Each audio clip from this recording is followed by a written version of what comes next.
Hey everybody, it's Kenny K here again. Um, Bringing you a 80s movie, an obscure one. I think it's an obscure one. Never heard of it. I saw it last night. Uh, it's called The Dark Room from 1989, directed by Terrence O'Hara. Gets a 4.5 on IMDb, but I'm willing to give it a 5. Yeah, because it's one of those obscure ones, and let me tell you, let me tell you,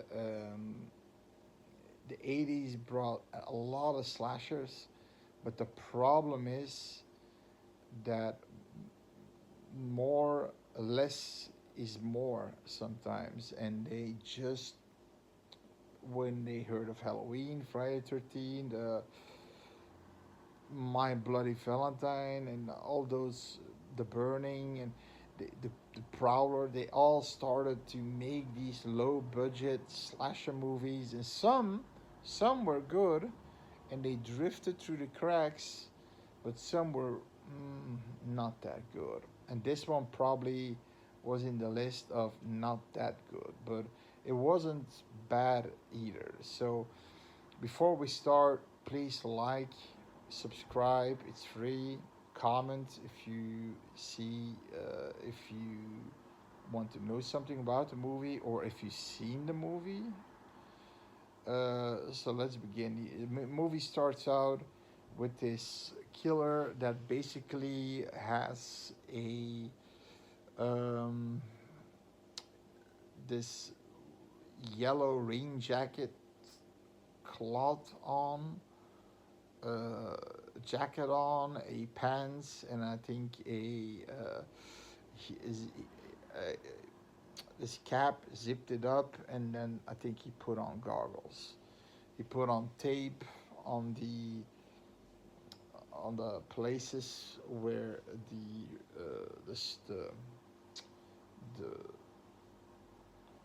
the wraps ended, so blood couldn't come through the gaps. And eventually, what he does is he takes pictures of his the before and after pictures. Okay, so he goes in with an axe. First, he kills this lady with an axe. And the gore in this movie is moi, but also not no. It's not that it's not there, but it's not whoa. So he hits her with the axe. You see some blood spattering against the wall. Then you see her lying on the wall on the ground with her face down, and you see some blood coming, from the side. Then her boyfriend comes back in, or husband, or whatever, and he hacks her. He hacks him multiple times, and you see the axe in his back. So that's sort of the gore limits that we're gonna get. I think the nastiest kill is still about to happen. Yeah, that was, in my opinion, the nastiest kill. So now this family reunion party happens in the sticks, and our main female character, the lead, is Janet, the daughter of the mom Nora. You have to keep up here. And who is also there? You have the grandpa Hodge, and then you have Nora, so the Nora, the mom. Then you have Cindy, the sister of Janet, and Perry and Mark, the cousins. Yeah.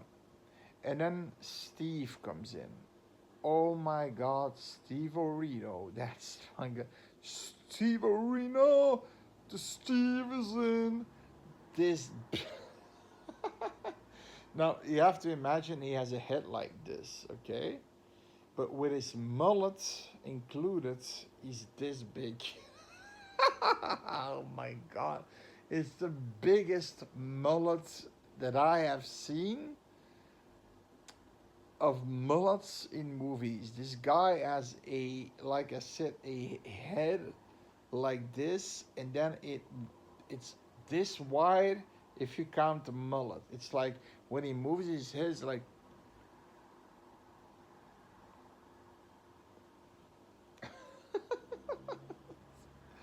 oh, what an awful character. Okay, so Steve is the boyfriend of Janet, but they're all red herrings, you know.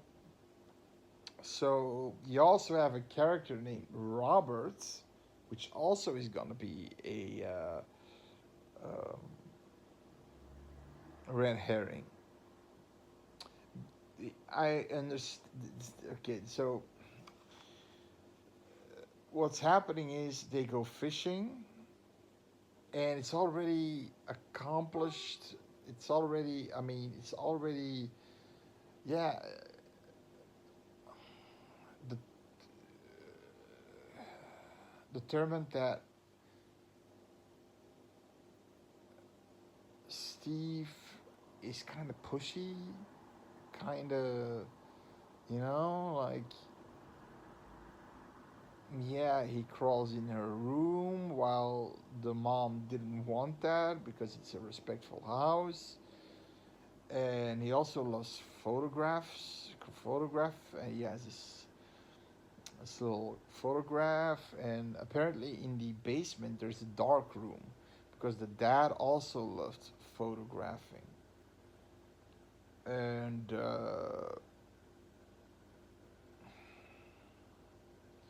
but she never told Steve how he died. And as a what I remember is he died in a fire. But now the thing is that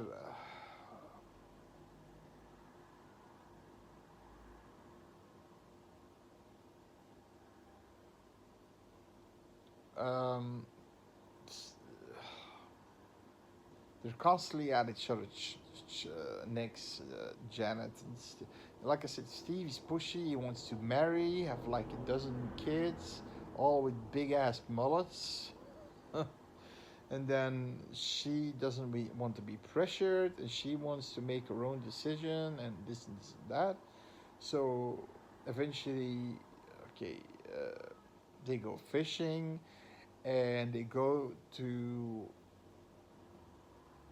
uh, what's her name, Elena's place. And what they find before they go into Elena's house, they get bum rushed by a guy named Robert because they know him because he's the boyfriend of Elena. They live in the trailer a little bit further, and he gets Steve gets bum rushed, and there's mullets all over the place, and he's getting like Robert is like like a gorilla stomping on him until the sisters Cindy and Perry's yeah Cindy and Janet says stop it, and he looks with a bloody wounds on his face, and he runs away. Now they go to the trailer and they find Elena strapped and cut really bad, and she's dead. Okay, so maybe the same MO as the previous killings with an axe. Now, Denton comes and he's a sheriff, and he's asking because at this point the people on the lake are still there, but then they go to Denton, and there's a scene. Okay, wait. Sorry. There's this scene that so they were attacked by Robert. They see the dead body. They think it's automatically Robert, that it's Robert. He looks, like I said, a lunatic. He has this plated shirt on with no sleeves and jeans, and he's pretty strong dude. And what happens is, before everything happens, is that Denton comes to the family and asks if they know about girls being missing. There are a few girls being missing, and they said no, we don't know anything. Nora and the grandpa, and the grandpa's like, I don't know anything. I don't know anything. And then he runs away, and then Denton leaves, and then Grandpa comes back. I need to tell Denton something. I need to tell Denton something. Okay, why didn't you tell him then? Because he's gone, and there's only one car. I'm gonna take Janet's car. I'm gonna take Janet's car. But Janet wouldn't like that. I'm a grandpa, for God's sakes. I'm a grandpa. And you see that somebody's entering the car too. So what happens is the stupid motherfucker, instead of saying what he wanted to say to Denton, he knew something. He's driving, he's nervous, and he gets from the back seat.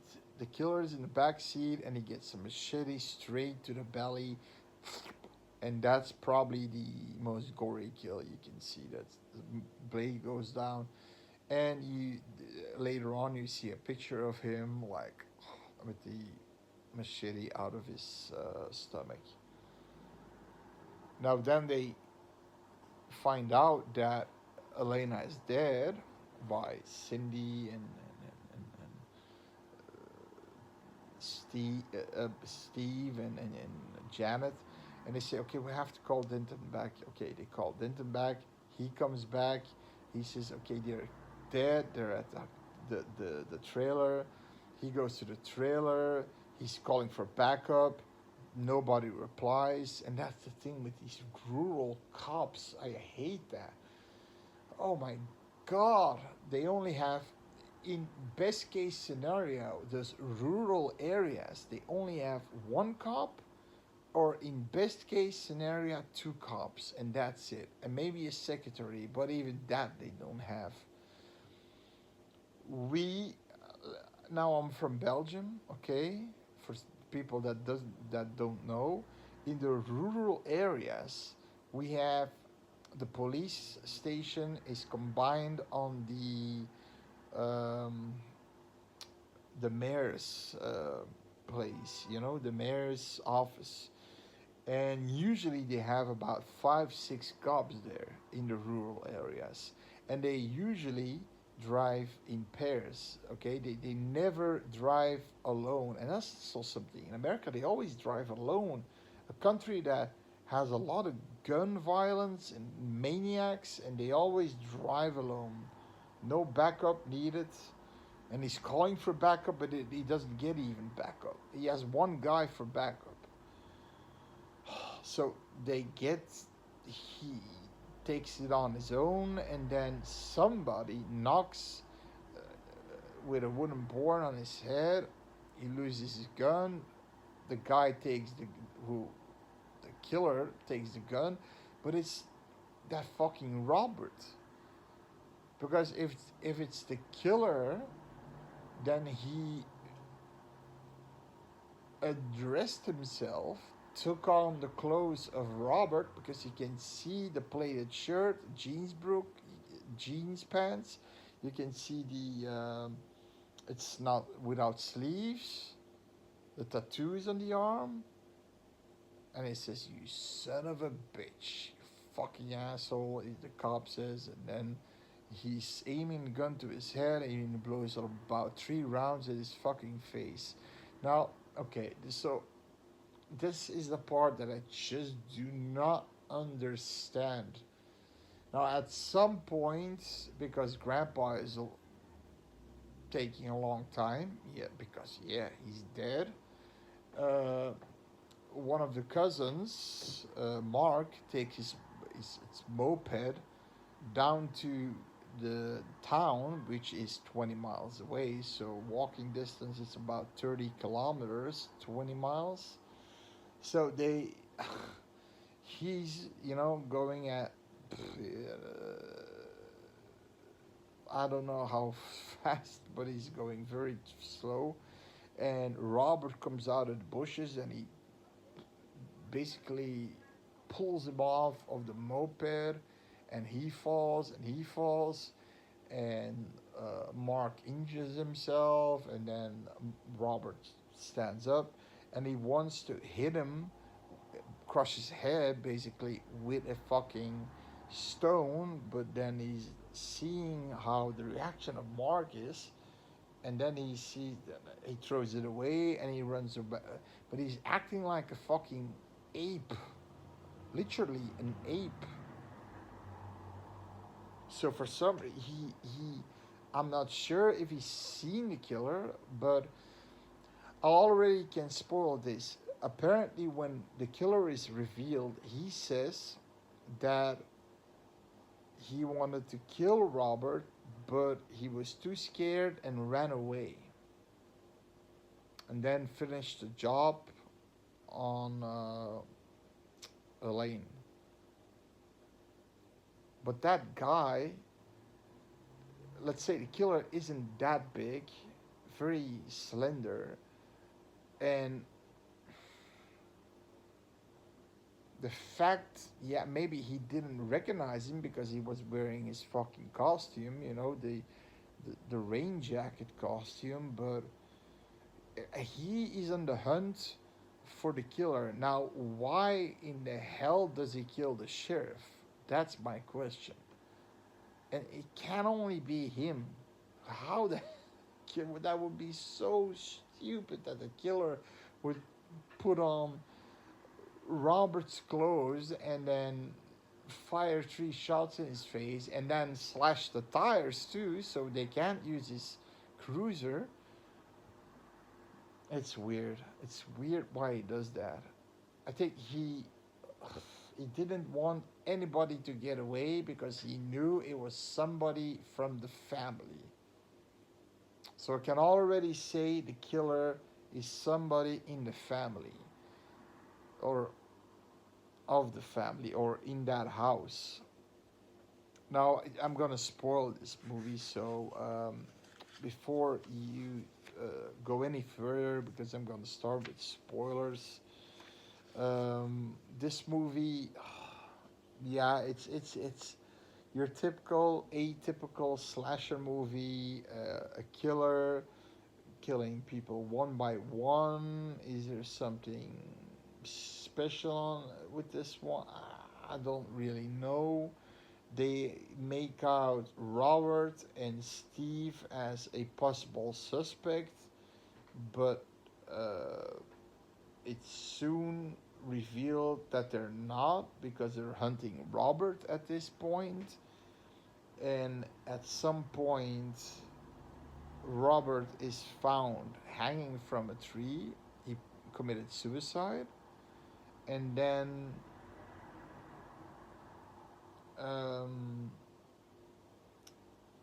the mullet head goes into a um, goes into the basement. He breaks the lock of the dark room. He goes in and he sees all these morbid pictures about dead women and dead guys, and then he gets clonked in the head, guessing thinking he's dead, and put in the crawl space. So there's not a lot of people. Mark is gone to town. He's basically he's has a long way to go because he has a strained leg, so he's hinging to town. His moped is busted. But eventually he arrives at town and he goes with one cop cruiser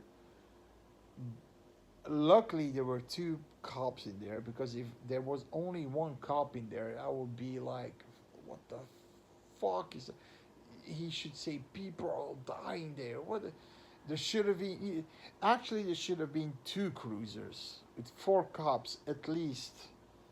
And it looked like from a different department, because the sheriff had a SUV, so I'm guessing that was a local thing, and those were maybe state troopers. I don't know, but Jesus fucking Christ. Okay, they go to the house, rushing there. Now Perry gets lost, um, chasing the killer, with Steve, and it's then that Steve gets knocked out. Perry seems to be knocked out.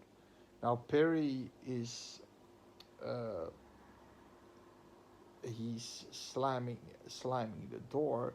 Now the problem is Nora at this point says that at some point they say Elena is dead. She faints, so she's lying in bed, and Perry, one of the sons of Nora, comes in, and Jeanette has took the sheriff's gun, with only three bullets in. But when she finds Robert hanging from a tree, she shoots all three of them in his body, because she was afraid. Um, what happens next is Perry and Cindy are sitting together. Everything's gonna be all right. And then he's touching her tits, and then he's starting to get weird. And then we get the reveal that Perry is the killer. So he's taking camera, smile, smile, let's smile. And then she said, okay, okay, if I would smile, what would you do to me? I want you dead. And then she's like, fuck that. She's running away. She's going to Nora's room. She wants it because that's a telephone that works. But um, before she can take the telephone, Perry takes the telephone and smashes her to death with the handle of the telephone. Now, Nora saw something like that, but she was still dozed out, because Cindy hold she held the arm of Nora, her mom. I'm guessing it's her mom, yeah. It's hard to follow who family member of who was. Eventually, she holds the arm of Nora, and then uh, Janet comes back home. She's going to look for everybody. She can't find everybody. Then she sees Nora in bed, and she starts to explain things. And then she starts to know it's Perry who's doing the killing, because she also went to the dark room, found fucked up things. No, she went to his room and found fucked up things. Now apparently Perry got this way because the dad, in the beginning when she said that he got killed in a fire, is because Perry multiple times, apparently their dad, and I'm guessing Nora had a faulty fetish of bondage sex, but before they started, he took pictures of her, okay, completely in star shape on the bed, and I think Perry saw this multiple times.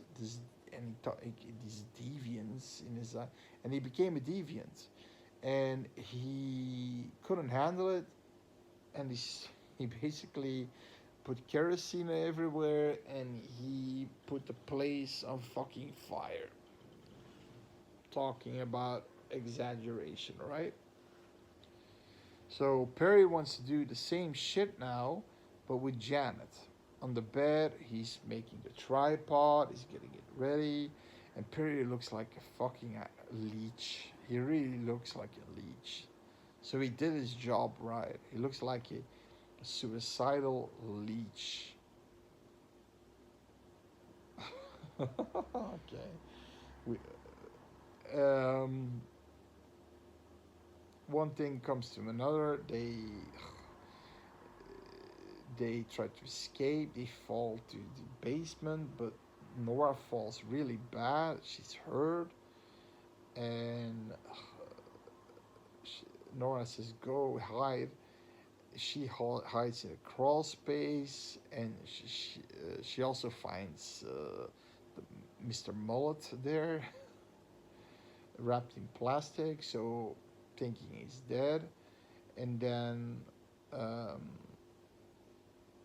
Nora, when Perry steps over Nora, he has a hatchet, but Nora takes this ice pick, and Perry goes into the crawl space, but in the crawl space there's a tire iron, and he gets whacked in it in the face. He gets out. Nora stabs him high in the leg, almost in his ass. He's like, and it smacks the axe in her back, so she's dead. And then eventually, Steve, the mullet, Steve the Mullet O'Brady. I don't know what his fucking name is. Steve is called. He has this long uh, iron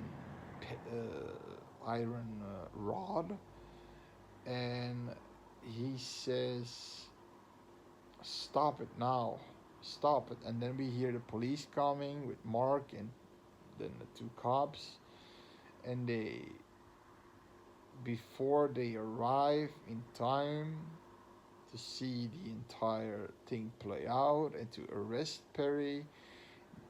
Perry attacks Steve, and eventually Steve has to penetrate him with the rod.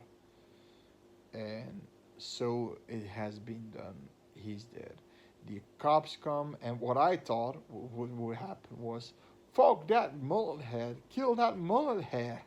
Pom, pom, pom.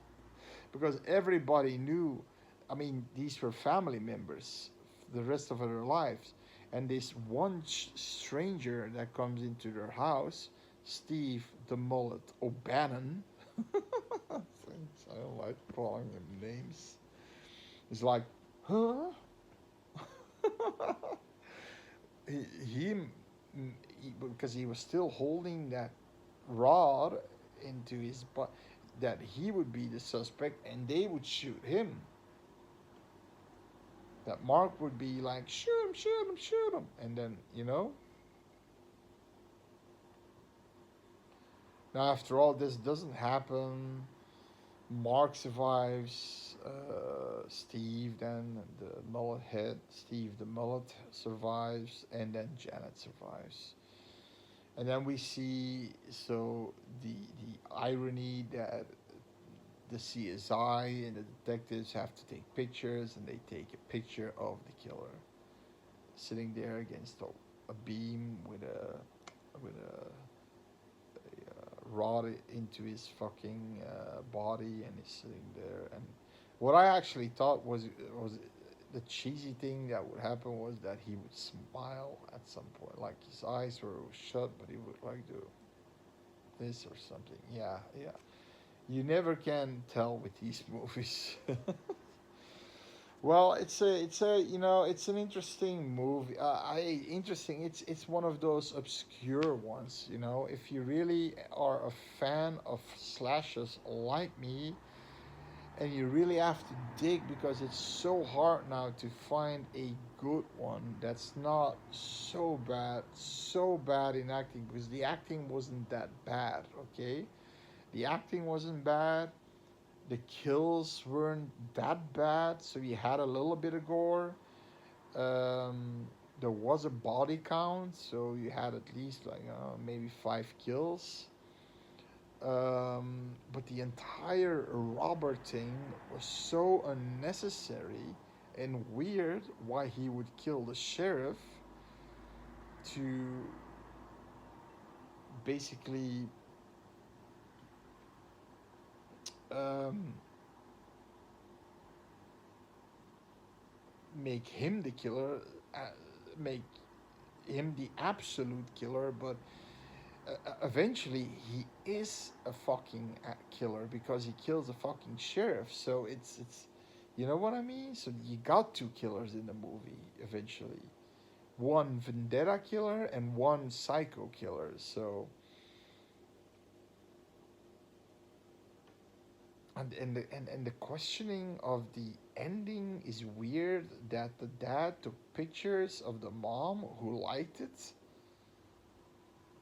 the bondage pictures, and he was looking at it and he was enjoying the fucking thing because he was wanking his little wiener. And then it suddenly starts to pour kerosene everywhere, and boom, the house goes up, and you know what I mean? It's weird. It's weird. And then he becomes his dad, killing in the same way, and first becoming a model agent,